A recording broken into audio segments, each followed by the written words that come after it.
ব্যক্তিগতভাবে শ্রদ্ধা জানানো বা না জানানো, এখানে যেহেতু একটা অবস্থান চলছে, এখানে যেহেতু সবাই এখানে আছে, সুতরাং আপনারা এখান থেকে দেখতে পাচ্ছেন যে শ্রদ্ধা জানানোর মতো পরিবেশে এখানে নাই।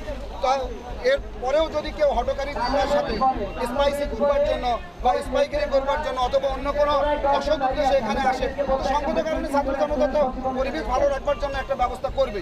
বের করে দেন, বের করে দেন, বের করে দেন, বের করে দেন।